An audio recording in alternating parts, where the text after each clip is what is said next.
तो नेक्स्ट है हमारे पास एक्सरसाइज 5.1 हमारा चैप्टर 5 जो है उसकी, ठीक है। ट्रू फॉल्स है क्वेश्चन नंबर फर्स्ट है। Only one line can pass through a single point. अगर हमारे पास एक सिंगल पॉइंट है, ये अगर हमारे पास एक सिंगल पॉइंट है, ये बोल रहे हैं कि ओनली वन लाइन, तो यहाँ से कह रहे हैं कि only one line can pass, पर ऐसा नहीं है। यहाँ से ये लाइन भी पास कर सकती है, ये लाइन भी पास कर सकती है, ये लाइन भी पास कर सकती है, ये लाइन भी। तो यहाँ पे जो ये ओनली सिंगल वन लाइन बोला है ना, ओनली वन लाइन, ये इसकी वजह से ये क्या हो जाता है, फॉल्स हो जाता है। Infinite number of line can pass from one point, ठीक है। तो ये हमारी स्टेटमेंट जो है फॉल्स है। There are an infinite number of line which pass through two distinct point. अगर हमारे पास टू डिस्टिंक्ट पॉइंट है तो ये कह रहा है कि इनसे इनफाइनाइट नंबर ऑफ लाइन पास कर सकती है, बट ऐसा नहीं है, ये स्टेटमेंट भी फॉल्स होगी। दो अगर हमारे पास पॉइंट है, इनसे सिर्फ एक ही लाइन पास कर सकती है, दो पॉइंट से, दोनों पॉइंट से, ठीक है।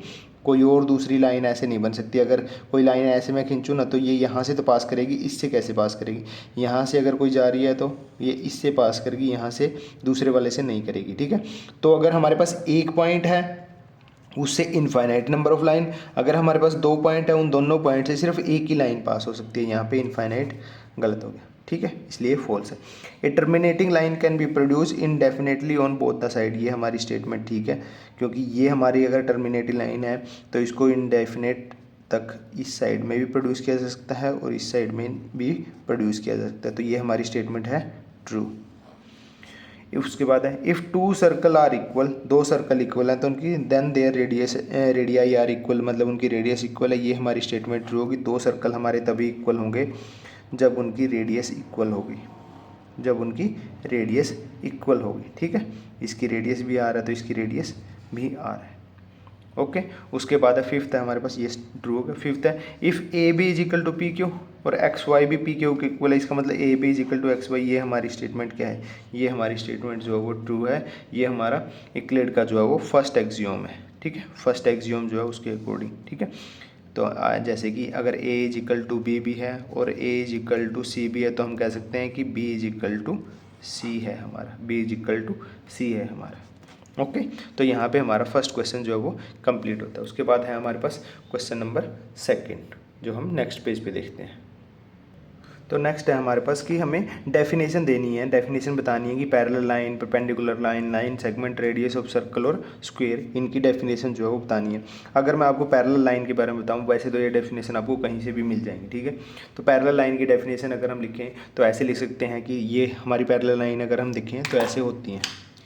ये जो दो लाइन है ये हमारी पैरेलल लाइन है, ये कभी भी आपस में मिलेंगी नहीं। अगर ये x है और ये y है, ये कभी भी आपस में नहीं मिल रही होती हैं। तो उसी के अकॉर्डिंग हम इनकी डेफिनेशन लिख देंगे कि two line x and y in a plane are said to be parallel, are two line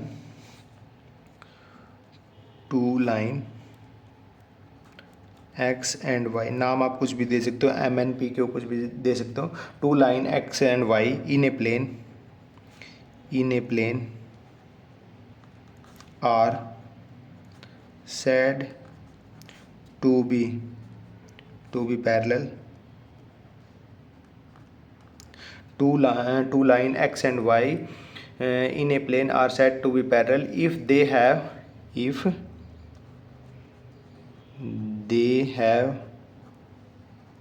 no common point. If they have no common point, if they, देखो इन दोनों लाइन में कोई भी कॉमन पॉइंट नहीं है ना। कॉमन पॉइंट मतलब जब दोनों इंटरसेक्ट कर रही हो ऐसे, ठीक है। तो ये हमारी पैरेलल लाइन की डेफिनेशन होगी। उसके बाद हमारी perpendicular line, two line X and Y in a plane are said to be perpendicular if they intersect each other at right angle, ठीक है। टू लाइन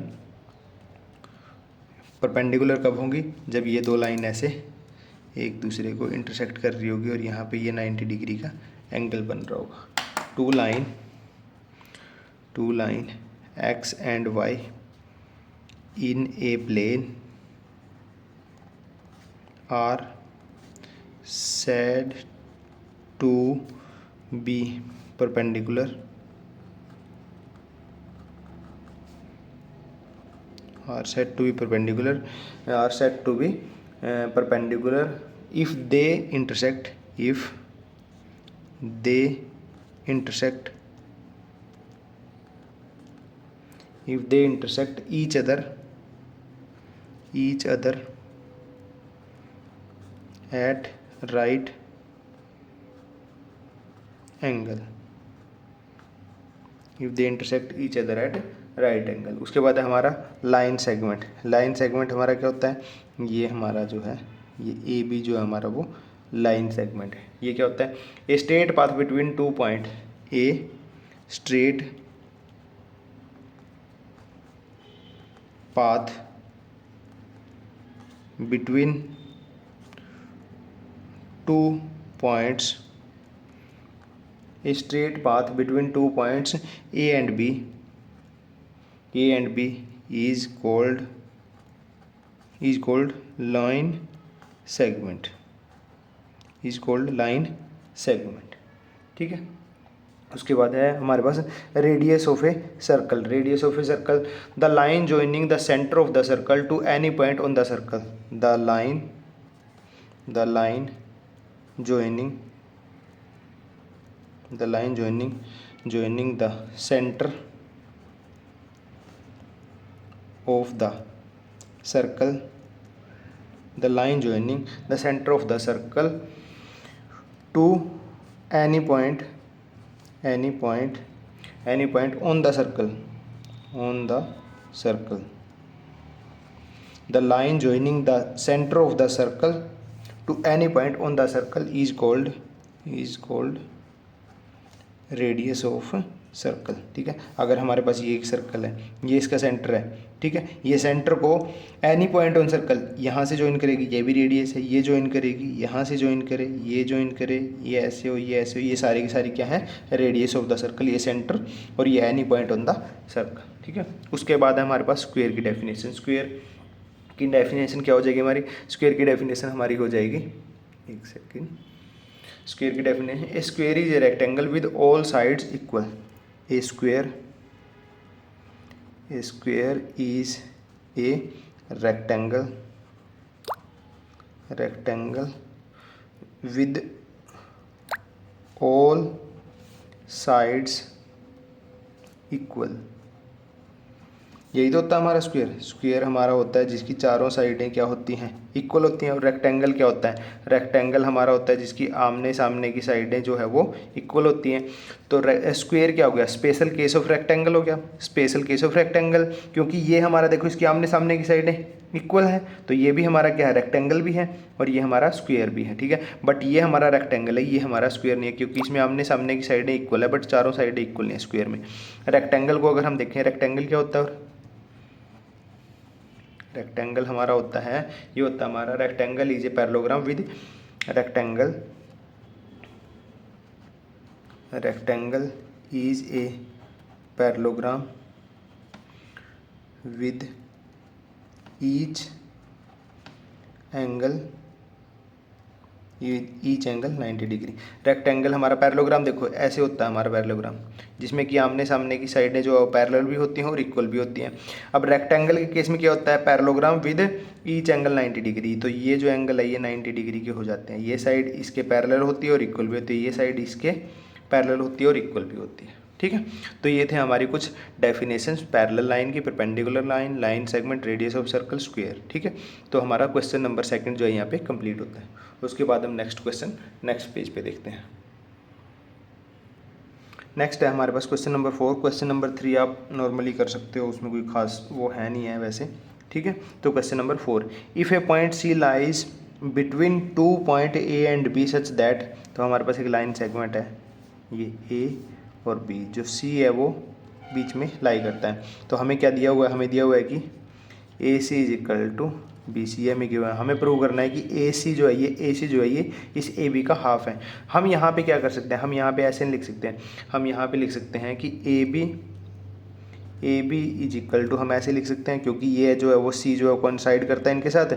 क्लियर की एक्सियोम के अकॉर्डिंग हम क्या लिख सकते हैं इसको, ए सी प्लस बी सी ऐसे लिख सकते हैं, ठीक है। और हमें पता है कि B C is equal to A C के इक्वल है, तो हम A B is equal to A C plus A C लिख सकते हैं। मतलब कि यहाँ पे क्या आ जाएगा, 2AC आ जाएगा, और यहाँ से 2 ये इस साइड में जाएगा तो AC is equal to 1/2 AB हो जाएगा ना, AC is equal to 1/2 AB, और यही हमें प्रूव करना था, हैंस प्रूव्ड, यही हमें प्रूव करना था। इजी है। ओके, तो ये हमारा क्वेश्चन नंबर 4 कंप्लीट होता है। उसके बाद है हमारे पास क्वेश्चन नंबर 5। तो नेक्स्ट है हमारे पास question number 4। In question number 5 है हमारे पास। In question number 4 if point C is mid point of line segment A B, तो ये हमारे पास लाइन सेगमेंट ए बी है, इसका मिड पॉइंट हमें ये सी दिया हुआ है। सी दिया हुआ है तो मतलब कि ए सी जो है हमारा वो 1/2 ए बी हमने प्रूव भी किया था, ये है, ठीक है। Prove that every line segment has one and only one mid point, तो हमें प्रूव करना है कि एक ही ये जो ए बी लाइन है या कोई भी लाइन उसका जो है एक ही मिड पॉइंट होता है, ठीक है। इसको प्रूव करने के लिए हम कॉन्ट्राडिक्टरी मेथड का यूज़ करेंगे। मान लेते हैं कि हम जो ये डी पॉइंट है, मान लेते हैं कि डी जो है ये मिड पॉइंट है, ठीक है। सी हमें गिवन है मिड पॉइंट, हम मान लेते हैं कि एक और मिड पॉइंट है डी, तो हम यहाँ पे लिख देते हैं कि लेट अस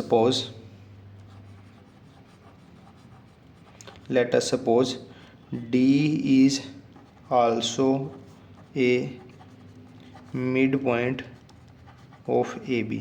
अगर D भी हमारा अगर मिड पॉइंट है तो D मिड पॉइंट है, तो हम यहाँ से कह सकते हैं कि AD is equal to half of AB, क्योंकि C अगर मिड पॉइंट था उसको हमने क्या किया, हाफ ऑफ AB किया, तो D अगर मिड पॉइंट है तो AD is equal to half of AB हो जाएगा। ये हमारी इक्वेशन नंबर 1, ये हमारी इक्वेशन नंबर 2। हम करते हैं कि equation number 1 minus equation number 2 करते हैं हम, तो यहाँ से AC minus AD is equal to 1/2 AB minus 1/2 AB, तो यहाँ से क्या आ जाएगा हमारा 0 आ जाएगा, ठीक है। तो मतलब यहाँ से AC minus AD is equal to 0, तो मतलब AC is equal to AD आ गया। AC इज इक्वल टू मतलब कि ये AC और ये AD ये दोनों इक्वल हैं। क्या ये पॉसिबल है? ये तभी पॉसिबल है जब C और D जो है वो कोइंसाइड करेंगे, but this is only possible when C and D coincides. जब C और D कोइंसाइड करेंगे, मतलब D पॉइंट भी यहाँ C के ऊपर ही लाई करेगा, ठीक है। तो इसका मतलब so a line segment has only one mid point, तो एक लाइन सेगमेंट का एक ही मिड पॉइंट होता है, ठीक है। तो ये था हमारे पास क्वेश्चन नंबर 5। क्वेश्चन नंबर 6 हम नेक्स्ट पेज पे देखते हैं। नेक्स्ट है हमारे पास क्वेश्चन नंबर 6। क्वेश्चन नंबर 6 में हमें दिया हुआ है कि A C is equal to B D, मतलब कि ये ए सी जो है और ये बी डी जो है ये हमें इक्वल दिया हुआ है, ठीक है। तो यहाँ पे अगर हम सॉल्यूशन में जाएं कि A C is equal to B D, ये जो है हमें गिवन है, ये हमें गिवन है, और हमें प्रूव करना है कि ये जो ए बी है, ये जो ए बी है, ये ए बी ये सी डी के इक्वल है। अगर हम देखें, ये हमें प्रूव करना है, अगर हम देखें कि ये ए सी जो है इसमें जो है ये बी सी पार्ट जो है ये बी सी पार्ट है, और ये जो बी डी है इसमें भी ये बी सी पार्ट है। अगर मैं इस ए सी में से ये बी सी पार्ट को सब्ट्रैक्ट कर दूं तो ए बी रह जाएगा, और अगर इस बी डी में से ये जो बी डी है इसमें से ये बी सी पार्ट को सब्ट्रैक्ट कर दूं तो क्या रह जाएगा, सी डी रह जाएगा। और यही हमें ए बी सी डी हमें करना है, दोनों में से सेम पार्ट ही। जैसे ये है हमारे पास, अगर हमारे पास ये है कि अगर ये है मेरे पास कि इसको मैं मान लेता हूँ कि 10 इज इक्वल टू 10 है, ठीक है, 10 इज इक्वल टू 10 है। इसमें से अगर मैं दोनों में कॉमन पार्ट मान लेता हूँ कि 2 है इन दोनों का फैक्टर एक टाइप से, या 5 है इन दोनों का 10 का, और दोनों 10 का फैक्टर 5 है, तो अगर मैं दोनों में से 10 में से 5 सब्ट्रैक्ट कर दूं और यहाँ पे इक्वल टू नहीं लगाता हूँ और 10 में से 5 सब्ट्रैक्ट कर दूं तो कितना बचेगा, 5 नहीं, चलो 2 ही ले लेते हैं क्योंकि फिर 5 भी बचेगा, उससे थोड़ा कन्फ्यूजन। अगर 10 में से 2 सब्ट्रैक्ट करेंगे तो 8 बचेगा, 10 में से 2 सब्ट्रैक्ट करेंगे तो 8 बचेगा, और ये भी तो हमारे क्या है, इक्वल है। मतलब ये है कि अगर इक्वल में से इक्वल सब्ट्रैक्ट किया जाए, अगर इक्वल में से इक्वल ही सब्ट्रैक्ट किया जाए तो बाद में जो बचेगा वो भी तो इक्वल होता है। ये भी तो हमने एक्सियोम में पढ़ा है कि मतलब आप क्या करते हैं कि ए सी माइनस बी सी इस साइड में किया और B D minus B C ही इस साइड में किया, B D minus B C ही इसमें से किया। अब ए सी में से जब बी सी जाएगा तो क्या बचेगा, ए बी, और यहाँ बी डी में से बी सी जाएगा तो क्या बचेगा, सी डी। ये भी हमारा क्या बचेगा, ये भी तो हमारा इक्वल ही बचेगा, ठीक। और यही हमें प्रूव करना था, हैंस प्रूव्ड। कुछ नहीं है इस चैप्टर में, वेरी इजी है, बस छोटे छोटे क्वेश्चन से ऐसे सोल्व करते जाना है। ओके, तो ये था हमारा क्वेश्चन नंबर 6। उसके बाद क्वेश्चन नंबर 7 नेक्स्ट पेज पे देखते हैं। तो नेक्स्ट है हमारे पास question number 7, why is the axiom 5 in the list of Euclid axiom considered as universal truth. तो सबसे पहले हम एक्सियोम 5 को देख लेते हैं। एक्सियोम 5 क्या है हमारे पास, एक्सियोम 5 है the whole is greater than the part. जो होल जो कंप्लीट होता है वो पार्ट से, उसके पार्ट से ग्रेटर होता है। जैसे कि मैं आपको अगर यहाँ पे समझाऊँ, जैसे ये पेन है, ये होल है, ये कंप्लीट पेन है, ठीक है। अगर इसमें से ये मैं कैप को अलग कर लेता हूँ तो ये होल जो कंप्लीट है, ये जो पार्ट है इससे बड़ा ही है, ये कंप्लीट जो है इससे बड़ा ही है। और अगर ये देखें, ये वाला ये कंप्लीट है, ठीक है, ये पार्ट से बड़ा है ना कंप्लीट। तो ये कह रहा है कि जो होल जो कंप्लीट होता है वो बड़ा होता है उसके पार्ट से। इसको मैं दूसरे एग्जांपल से समझाता हूँ आपको, कि जैसे ये हमारे पास सर्कल है, ये हमारे पास सर्कल है, इसके हमारे पास 4 क्वाड्रेंट होते हैं ऐसे। ये हमारे पास 4 क्वाड्रेंट है, 90 डिग्री का एंगल, 90 डिग्री का एंगल, 90 डिग्री का एंगल है।